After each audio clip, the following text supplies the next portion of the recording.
আমাগো মেয়া গো উনাহানে যাওনের হলে আগে ঘুরে কি বিন্দা যাবো, আলমারিতে তো কোনো কাপড়ই নাই, অথচ আলমারি কাপড় দিয়া ভরপুর। তাই আজকাই গরিবের বড় লোকি ফুটানি দেখাইবার আমি ওয়া বললাম শখে শখে। ভালো লাগলে দেখেন, আর না লাগলে অন্যদিকে যাইতে পারেন, সমস্যা নেই। আসসালামু আলাইকুম ভাইয়ার বোনেরা, আজকে আয়া পড়ছি আবার নতুন আরেকটা ভিডিও লইয়া। প্রথমে জামার ভিডিও দেখে আবার ভাবতাছেন কে লেগে হঠাৎ করে জামার ভিডিও দিল। আরে আমার শখ লাগছিল একটু মানুষের একটু দেখি তো এরকম পাঙ্কুস করে জামার ভিডিও দিতে, এর লেগে আমি একটু দিলাম আর কি। যাই হোক, এই জামাটা পিন্দা যাইতাছিলাম, এও ছিলে আর কি ভিডিওটা করা। কই যাইতাছি এটাই তো প্রশ্ন। যাইতাছি ননদের বাড়ি দাওয়াত খাইতে। ননদে ফোন দিছিল, কইছে 20 মিনিট পর আহেন। তো 20 মিনিটের রাস্তা যেহেতু 20 মিনিট পরে যায় আর কি করুম, হাইটাই যাওয়া শুরু করছি।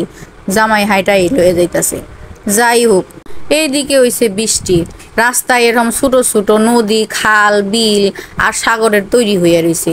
এগুলার কথা কারে কেমনে বুঝাই এখন আমি কন্ত।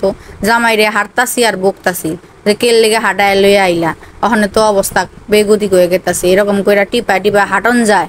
আমাগো ছোট নেতাটারে হাঁটায়া ধইরা ধইরা নিয়ে আইতাছে উনি, আর আমি হাঁটতাছি একা একা আগে। এই হইছে অবস্থা। এই যে দেখেন আরেকটা ছোট সাগর। রাস্তা বড়া বদর বদর করতে করতে এইদিকে বাড়ির সামনে আইসা পড়ছি। বাড়ির গেটের সামনে দাঁড়াইতে পিছন থেকে এক আন্টি ডাক দিয়া বলে, জামার অবস্থা আপনার বেগতিক। কি আর করুম, হুইনাটো টাস্কি খাই গেলাম, পিছন দিকে গুইরা দিই সত্যি বেগতিক। চেকলা দিয়া পুরা কামিজ পায়জামা পিছন দাঁত তলায় গেছে। বাসায় ডুইকাই আগে জামা পরিষ্কার করলাম, পরিষ্কার কইরা অগো ড্রয়িং রুমের জানলা দিয়া এই মিনি ছাদটার একটু ভিডিও করে লইলাম। ননদের বাসায় এই পর্যন্ত আমার 3 বার যাওয়া হয়েছে, এর বেশি আর যাওয়া হয় নাই। আর এই ছাদটাতে আজ পর্যন্ত আর যাওয়া হয় নাই, শুধু জানলা দিয়েই দেখছি।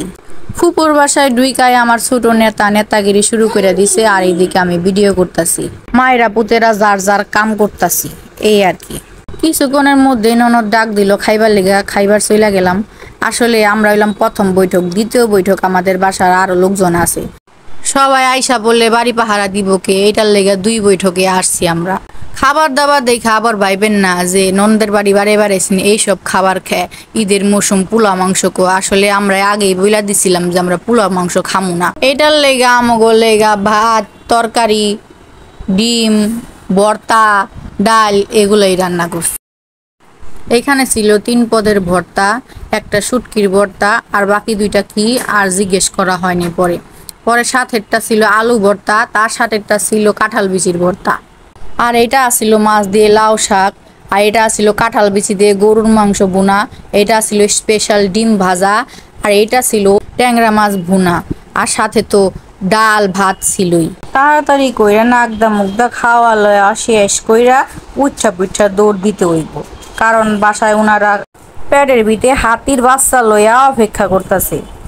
তাই যেমন কথা তেমন কাম, খাওয়া লওয়া শেষ কইরাই বাইরে গেছি। বাইক গুনে গেটের সামনে পাইয়া গেছি অটো, আর তাড়াতাড়ি করে বাসায় চলে গেলাম। ননদের বাড়ির দাওয়াত খাইবার গেছি, পুটলা পাটলি ছাড়া আবার আহি কেমনে, তাই ননদে যে পুটলা পাটলি বাইটা দিছে লই আইছি। আরে আমগো লেগে দেয়নি, বড় গুলারের বাসায় রেখে গেছিলাম, ওর লেগে দিছে যাতে বাসায় আই খিলাই পারি ওরে, এটার জন্য। যাই হোক, আজকে এই পর্যন্তই। যদি কোথাও কোনো ভুল বইলা থাকি তাহলে ক্ষমার দৃষ্টিতে দেখবেন। ধন্যবাদ। আসসালামু আলাইকুম।